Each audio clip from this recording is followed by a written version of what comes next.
ஓம் ஸ்ரீ குருப்பியோ நமக. நன்றாக குருவாழ்க, குருவே துணை. பரபிரம்ம ருத்ரகாயத்ரி ஞானசரத்து நண்பர்களுக்கு வணக்கங்களும் வாழ்த்துக்களும். இந்த பதிவு மகர லக்னத்துக்கு ஒரு சிறப்பு பதிவு. கேதுவனுடைய சுயசாரம் குறித்து. அதாவது ஏப்ரல் 20ஆம் தேதியிலிருந்தே கேது தன்னுடைய சொந்த நட்சத்திரமான மக நட்சத்திரத்துக்கு வர்றாரு. இது வரைக்கும் பூரத்தில் இருந்தவர் மக நட்சத்திரத்துக்கு வர்றாரு. கிட்டத்தட்ட 7 மாதம் அங்கே இருக்க போகிறாரு. இப்போ இந்த சார மாற்றம் நமக்கு எப்பேற்பட்ட பலனை தரும்? ஏற்கனவே நமக்கு 8ஆம் இடத்துல கேது இருக்காருங்கிற ஒரு பிரச்சனை இருந்தது.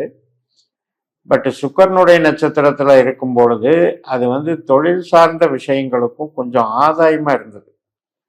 ஏன்னா நமக்கு சுக்கரன் தொழில் கிரகம். அது மட்டும் இல்லை, கொஞ்சம் நமக்கு வேலை வாய்ப்புகள் இது சம்மந்தப்பட்டதில் இயங்க வச்சார். ரொம்பவுமே ப்ராப்ளம் இல்லாமல் இயங்க வச்சாரு. இப்போ அதே 8ஆம் இடத்துல தான் இருக்காரு. ஆனால் கேதுவாகவே செயல்படும் போது அது மறுபடியும் என்னன்னா வீரியம் அதிகமாகுது. ஏன்னா தன்னுடைய சொந்த நட்சத்திரத்தில் பலம் அதிகம்.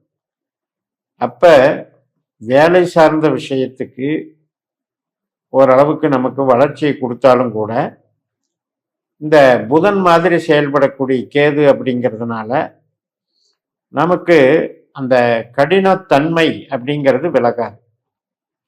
அதாவது ஹார்டு ஒர்க் பண்ணுறோம், ஆனால் களைப்பாகிறோம், பெருசாக அதுக்கு உண்டான அப்ரிசியேஷன் இல்லை அப்படிங்கிற நிலைமை கேது.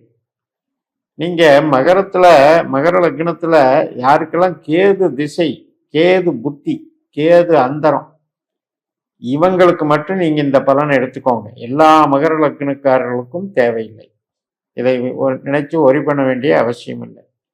யாருக்கெல்லாம் கேது திசை, கேது புத்தி, கேது அந்தரம் நடக்கிறதோ, அல்லது கேதுவனுடைய நட்சத்திரத்திலே அஸ்வினி நட்சத்திரம் மேஷராசியில் இருக்கு, மக நட்சத்திரம் சிம்ம ராசியில் இருக்கு, மூல நட்சத்திரம் தனுசு ராசியில் இருக்கு. இந்த 3 இடத்துல யாருக்கெல்லாம் அந்த கேதுவனுடைய நட்சத்திரத்துல ஒரு கிரகம் உட்கார்ந்து திசை நடத்துதுன்னு வைங்க, அந்த திசை நடக்கிறவங்களும் நீங்க பார்த்துக்கோங்க. அப்ப என்ன அப்படின்னா இதுல உழைப்பு களைப்பு அவ்வளவுதான், வேற ஒன்றும் இல்லை.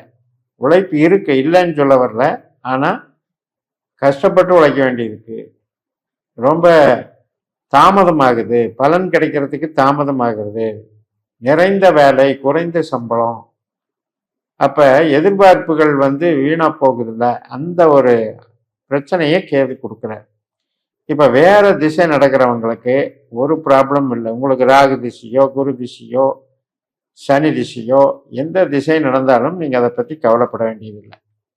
அது மட்டுமல்ல, இப்போ பொருள் சார்ந்த விஷயம், அதுலேயும் வேலை சார்ந்த விஷயம், தொழில் சார்ந்த விஷயத்துக்கு இந்த கேது பெரிதளவு பாதிக்க மாட்டேன்.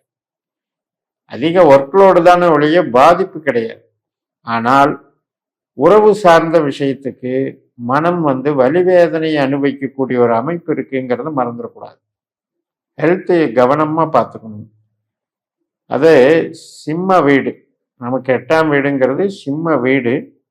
ஹார்ட் சம்மந்தப்பட்டது, இருதய வாழ்வுகள் சம்மந்தப்பட்டது, வயிறில் குடல் சம்மந்தப்பட்டது, அல்சர் சம்மந்தப்பட்டது, கெமிக்கல் ரியாக்ஷன்ஸு, இது சம்மந்தப்பட்டதெல்லாம் கொஞ்சம் பார்த்துக்கணும். ப்ரெஷரையும் பார்த்துக்கணும்.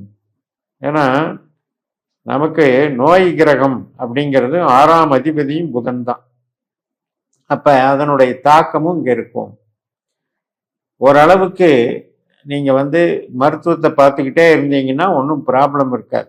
8ஆம் இடம் அப்படிங்கிறது என்னன்னா, மருத்துவம் நோய் அப்படிங்கிறத கவனிக்காம விட்டாச்சு அப்படின்னா அது நோய் பெருசாகிறதுன்னு சொல்றோம் இல்லையா, அது மாதிரி ஒரு ப்ராப்ளத்தை உண்டு பண்ணுறது, ஒரு ஆப்ரேஷன் வரைக்கும் போகிறது, இந்த மாதிரி டெவலப் பண்ணுறது நோயே 8ஆம் இடம்.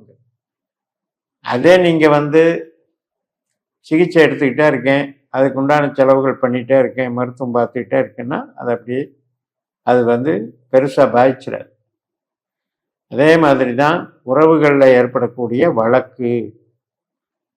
அதாவது நம்ம இப்போ சொத்து தகராறாக இருக்கலாம், அல்லது கணவன் மனைவி பிரச்சனையாக இருக்கலாம், கோர்ட்டில் கேஸ் நடந்துட்டு இருக்கலாம். இந்த இதில் கொஞ்சம் தீவிரத்தன்மை அதிகமாகும். அதில் யாருக்கெல்லாம் நான் சொன்ன மாதிரி கேதுனுடைய திசாபுத்தி அந்தரம் நடக்கிறாலும், கேது நட்சத்திரத்துல எந்த கிரகம் இருந்து திசாபுத்தி அந்தரம் நடந்தாலும் இந்த பலனை நீங்க கொஞ்சம் பார்த்துக்கணும். ஏன்னா அது வளர்க்க முடியாது, இழுத்துக்கிட்டே இருக்கும். 6ஆம் இடத்தையும் இயக்குது, 8ஆம் இடத்தையும் இயக்குதுங்கும் போது இந்த வழக்கு வந்து ரொம்ப ரொம்ப நமக்கு ஸ்ட்ராங்காக போய்கிட்டு இருக்கும். அதையும் நம்ம கவனிச்சுக்கணும். அதே நேரத்தில் கடன் கடன் சம்மந்தப்பட்டதை இதே மாதிரி திசாபுத்தி நடக்கிறவங்களுக்கு கடனை ரொம்ப ரொம்ப கவனமாக பார்த்துக்கணும். அதாவது கடன் வந்து அடைக்க முடியலங்கிற ஒரு பிரச்சனை, அதுபோக அதிகமாக கடன் ஏற்பட்டுக்கிட்டே இருக்குங்கிறது ஒரு பிரச்சனை. ஸோ அந்த மாதிரியெல்லாம் இன்க்ரீஸ் பண்ணுறதுக்கு அதிகமாக வாய்ப்புகள் இருக்குது. நான் மறுபடியும் சொல்கிறேன், மற்ற திசாபுத்திகள் நடப்பவர்கள் பயப்பட வேண்டாம். கேது நட்சத்திரத்தில் இல்லாமல் வேற கிரகங்கள் திசை நடத்தினால் நல்லா தான் இருக்கும், உங்களுக்கு ஒன்றும் பயப்பட வேண்டியது இல்லை. இப்போ இந்த நம்ம ஜனன ஜாதகத்தில் கேது இதே மக நட்சத்திரத்திலேயோ அல்லது அஸ்வின் நட்சத்திரத்திலேயோ மூல நட்சத்திரத்திலேயோ இருந்தால் நமக்கு எப்போ கேதுனுடைய திசாபுத்தி அந்தரம் வந்தாலும் கஷ்டம்தான், பிரச்சனை. ஆனால் அதே நேரத்தில் நம்ம ஜனன ஜாதகத்தில் கேது மீன ராசியிலையோ கடகராசியிலையோ விருச்சிக ராசியிலையோ உட்கார்ந்துருந்ததுன்னு வைங்க, அப்போ வந்து ப்ராப்ளம் இல்லை. ஈவன் ரிஷபராசியில் இருந்தால் கூட ப்ராப்ளம் இல்லை. அப்போ இது மாதிரி நம்ம ஜனன ஜாதகத்திலையும் கேதுனுடைய தன்மைங்கிறது ஒன்று இருக்குது. ஒரு கிரகம் ஒரு கோச்சாரத்தும் ஒரு பயிற்சி பார்க்குறோம் அப்படின்னா அது நம்ம திசாபுத்தியை பேஸ் பண்ணி தான் பலன் தரும். நம்ம ஜனன ஜாதகத்தில் அவருக்கு என்ன வலிமை அப்படிங்கிறத பேஸ் பண்ணி தான் பலன் தரும். அது மாதிரி பார்த்துக்கணும். இப்போ உதாரணத்துக்கு உங்கள் ஜனன ஜாதகத்தில் மகர லக்னத்துக்கு 4ஆம் இடத்துல அல்லது 8ஆம் இடத்துல அல்லது 12ஆம் இடத்துல, அதாவது மேஷம் சிம்மம் தனுசு இந்த 3 ராசியில் ஏதாவது ஒரு கிரகம், இப்போ சூரியன் எடுத்துக்கலாம், கேதுனுடைய நட்சத்திரத்தில் அஸ்வினி மக மூலத்தில் இருந்தது அப்படின்னா தந்தை சம்மந்தப்பட்டது, அரசாங்க வேலைகள் சம்மந்தப்பட்டது, அது நமக்கு கொஞ்சம் தடைகளை ஏற்படுத்தும் அப்படின்னு புரிஞ்சுக்கணும். அதாவது தலைமை பொறுப்பு, ஆனால் வந்து பெருசாக சாதிக்க முடியலையே அப்படின்ற ஒரு தடைகளை கொடுக்கும். அதே நமக்கு சுக்கிரன் இருந்தார் அப்படின்னா வீடு சம்மந்தப்பட்டது, ஒரு ஆடம்பரமான பொருள்கள் சம்மந்தப்பட்டது, அலங்காரமான பொருள்கள் சம்மந்தப்பட்டது, கணவன் மனைவி உறவில், அதுலேயும் கணவன் ஆண் ஜாதகங்களுக்கு மனைவி சம்மந்தப்பட்டதில் கொஞ்சம் அதிருப்தி மனப்பான்மைகளை கொடுத்துக்கிட்டு இருக்கோம். அதே நம்ம ஜனன ஜாதகத்தில் அதே கேதுனுடைய நட்சத்திரத்தில் செவ்வாய் கிரகம் இருந்தது அப்படின்னா மெயினாக சண்டை சச்சரவுகள், உறவினர்கள் வழிகளை, இது இப்போ பெண்களாக இருந்தால் அதில் வந்து திருமண ரீதியாக குடும்ப தோஷம், அதாவது குடும்ப பகை இதெல்லாம் ஏற்படுத்துறது, ஹெல்த் இஷ்யூஸ் பண்ணுறதெல்லாம் பார்த்துக்கணும். சகோதர வழியில் நெகட்டிவ். அதே புதன் இருந்தது அப்படின்னா நம்ம கணிதங்கள் சம்மந்தப்பட்டது, கம்யூனிகேஷன் சம்மந்தப்பட்டது, வியாபாரம் சம்மந்தப்பட்டது, இதில் எல்லாம் வந்து நமக்கு தாமதம் தடைகளை ஏற்படுத்தும்னு எடுத்துக்கணும். இப்போ சனி கிரகம் இருந்தது அப்படின்னா நமக்கு சோம்பேறித்தனத்தையும் மந்தத்தனத்தையும் உற்பத்தி சார்ந்த தொழில்களில் வந்து அவ்வளவு வந்து டெவலப் பண்ணாத நிலைமையும் இருக்க இருக்க இருக்க நமக்கு விரக்தி மனப்பான்மையும் அதிகமாகிற மாதிரி இருக்கும். இப்படி நம்ம கிரகங்களை வரிசைப்படுத்தி நம்ம ஜனஜாதத்திலையும் கேது ரீதியாக பலன் தர்றாரு. இந்த பதிவில் நம்ம தெரிஞ்சுக்கிட்டது என்ன அப்படின்னா, யாருக்கெல்லாம் கேது நட்சத்திரத்தில் கிரகம் இருந்து திசை நடத்துதோ அல்லது கேது திசையே புத்தியோ அந்தரமோ நடந்தாலும் இந்த 7 மாதங்கள் கொஞ்சம் கவனமாக இருங்கன்னு சொல்கிறதுக்காகத்தான் இந்த பதிவு என்று சொல்லி நிறைவு செய்கிறேன்.